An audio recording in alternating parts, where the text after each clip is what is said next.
Bonjour, nous sommes aujourd'hui le lundi 3 octobre et nous allons entendre un évangile de Luc. Et il est très important, cet évangile.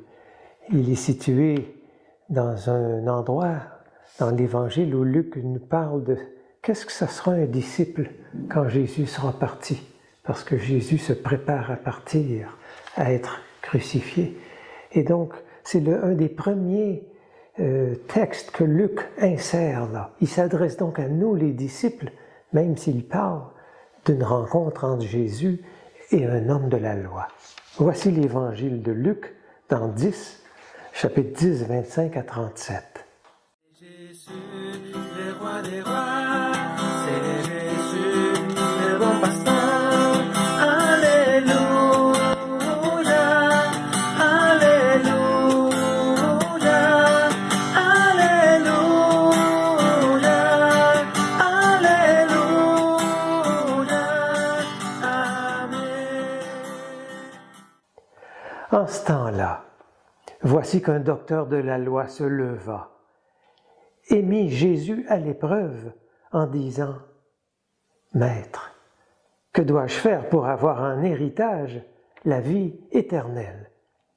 Jésus lui demanda « Dans la loi, qu'y a-t-il d'écrit?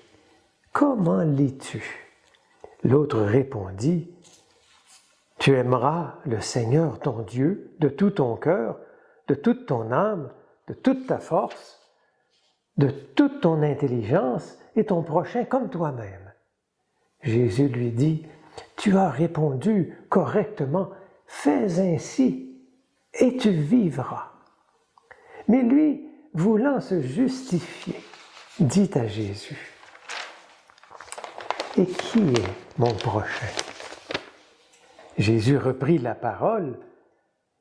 Un homme descendait de Jérusalem à Jéricho et il tomba sur des bandits. Ceux-ci, après l'avoir dépouillé et roué de coups, s'en allèrent, le laissant à moitié mort. Par hasard, un prêtre descendait par ce chemin, il le vit et passa de l'autre côté. De même, un Lévite arriva à cet endroit, il le vit et passa de l'autre côté. Mais un Samaritain, qui était en route, arriva près de lui. Il le vit et fut saisi de compassion. Il s'approcha, pansa ses blessures, en y versant de l'huile et du vin, puis il le chargea sur sa propre monture, le conduisit dans une auberge, prit soin de lui, et le lendemain, il sortit 2 pièces d'argent, les donna à l'aubergiste en lui disant « Prends soin de lui, tout ce que tu auras dépensé en plus, je te le rendrai quand je repasserai. » Lequel des 3, à ton avis, a été le prochain de l'homme tombé aux mains des bandits? Et le docteur de la loi répondit « Celui qui a fait preuve de pitié envers lui. » Et Jésus lui dit, « Va, et toi aussi, fais de même. » C'est Jésus, la source d'amour, c'est Jésus, le roi de la paix. Alléluia, alléluia, alléluia, alléluia, amen. Alors on vient d'entendre un évangile qui est très très beau. Et l'évangile tourne autour de la vie. C'est un homme de loi, c'est donc un professeur de la loi qui interroge Jésus. Et puis Saint Luc nous dit qu'il interroge Jésus un petit peu pour lui tendre un piège. Donc un professeur de la loi qui croit qu'il sait d'avance beaucoup mieux que Jésus la réponse. Mais le professeur de la loi demande « Qu'est-ce qui va me donner la vie ?» Et tout l'évangile tourne autour de donner la vie, recevoir la vie. Et il dit à Jésus, qu'est-ce qui va me donner la vie? Et Jésus lui dit, mais qu'est-ce que la loi t'a dit? Et l'homme de loi répond bien, il dit, la loi me dit, je dois d'abord aimer Dieu et aimer mon prochain comme moi-même. Et Jésus l'affirme, tu as bien répondu, fais-le. Alors j'aime cette insistance de Jésus sur les mises en pratique, parce qu'on peut connaître et ne pas mettre en pratique. Chacun de nous, ça s'adresse vraiment à nous, l'Évangile encore une fois, nous les disciples. Et l'homme de loi va plus loin, mais il dit, qui est donc mon prochain? Et Luc nous dit qu'il pose cette question-là encore comme pour se justifier, comme s'il sait déjà la réponse. Et là, Jésus est étonnant, parce qu'il donne une parabole où il met en jeu d'abord deux personnes religieuses, un lévite et un prêtre. Et il dit que les deux détournent le regard, changent de côté, ne s'occupent pas de la personne à moitié morte qui est au bord du chemin, n'éprouvent, semble-t-il, rien. Pourquoi Jésus prend l'exemple de deux personnes religieuses? Il est sûrement en train de nous indiquer à chacun de nous, moi le premier, que le fait d'être religieux, d'avoir, dans ce sens, d'avoir une pratique de foi, ne garantit d'aucune façon qu'on est proche du message que Jésus veut donner. Et peut-être même qu'il faut être doublement vigilant parce qu'on peut avoir une assurance qu'on sait alors qu'on ne le fait pas. Et la troisième personne que Jésus met en route, ou sur le bord de la route, c'est un Samaritain. C'est un citoyen, mais il a en plus la caractéristique d'être quelqu'un que les Juifs méprisent. Quelqu'un que les Juifs considèrent comme un païen, comme quelqu'un de stupide. C'est comme ça qu'ils les appelaient dans certains de leurs textes, parce qu'ils ont quitté la foi juive pour une autre tradition religieuse. Mais c'est le Samaritain, Jésus nous dit que son cœur est plein d'émotions. Son cœur, littéralement, il a des entrailles devant la personne qui est tombée par terre. Et sa charité, si on peut dire, son amour n'a pas de fin.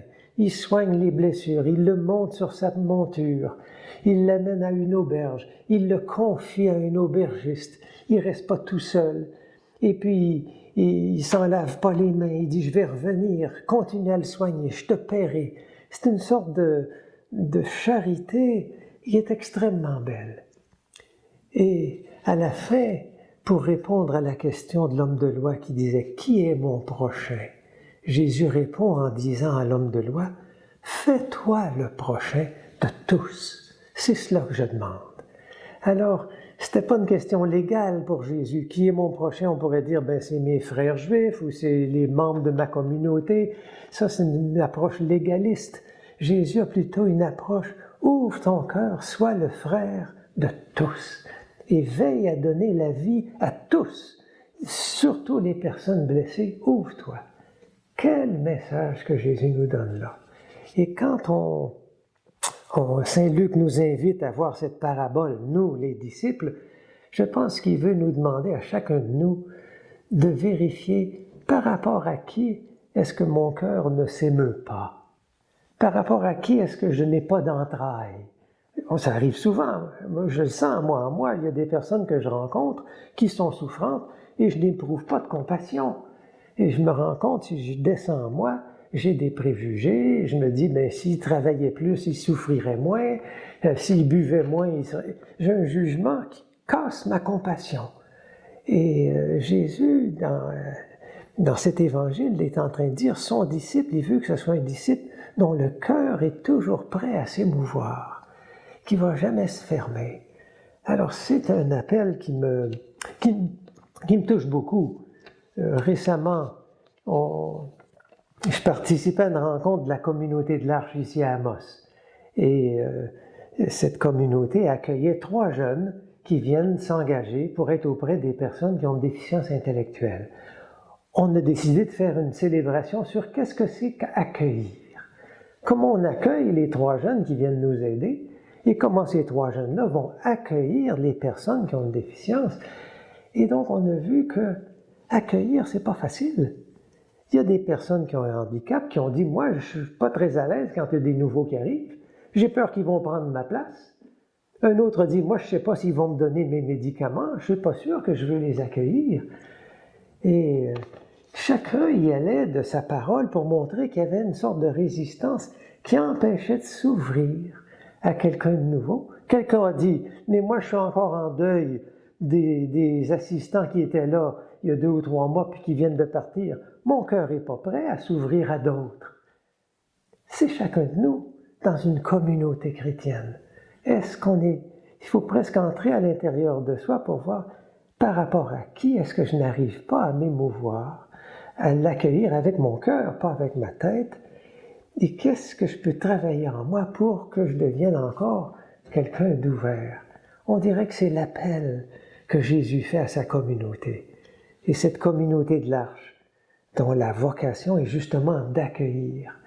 Ils avaient besoin de se rassembler ce soir-là pour se dire les uns aux autres, « Je suis pas très fort pour l'accueil, je suis pas prêt à accueillir. » Puis quand on a été tous un peu, on s'est avoué les uns aux autres notre vulnérabilité, tout d'un coup ça nous a donné force.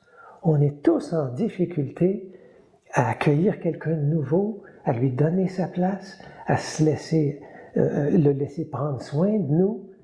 Et probablement que les 3 jeunes qui arrivaient, eux aussi devaient se dire, est-ce que je vais arriver à aimer ces gens-là?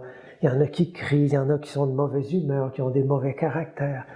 Ces jeunes-là aussi devaient se dire, comment je vais apprendre à aimer maintenant que je suis dans cette communauté? Moi, je pense que la communauté que Jésus veut, ça doit ressembler à ça. Des personnes qui rentrent en elles-mêmes, qui découvrent leurs faiblesses, leur difficulté de se tourner vers quelqu'un de différent, qui travaillent là-dessus, qui se l'avouent entre eux, et à partir de là, qui refont l'unité et qui se retournent comme communauté pour vivre un vrai accueil. Je pense que c'est la communauté que Jésus veut. Et peut-être c'est en allant relire ce texte-là, chacun pour soi, et de voir qu'est-ce que ça éveille en moi, que je vais voir quel est à moi le prochain pas que j'ai à faire pour devenir un vrai disciple. Aussi, vous savez que le pape François a écrit une encyclique Fratelli Tutti. Et dans cette encyclique-là, il la fonde entièrement sur la parabole qu'on vient de lire, celle du Samaritain. Et c'est à partir de cette parabole-là qu'il nous appelle tous, les chrétiens, à être des fratelli tutti, des frères de tous. Et il nous dit, attention, il dit souvent dans l'ordre de l'ouverture au prochain, les non-croyants vont plus loin que les croyants. Ils sont plus forts que les religieux. Et il nous demande à nous d'inverser cela. Il écrit ceci. La parabole du Samaritain nous montre par quelle initiative une communauté peut être reconstruite grâce à des hommes et des femmes qui s'approprient la fragilité des autres. S'approprier, ça veut dire se devenir proche de la fragilité des autres et qui ne permettent pas qu'émerge une société d'exclusion, mais qui se font proches et relèvent et réhabilitent celui qui est à terre pour que le bien soit commun.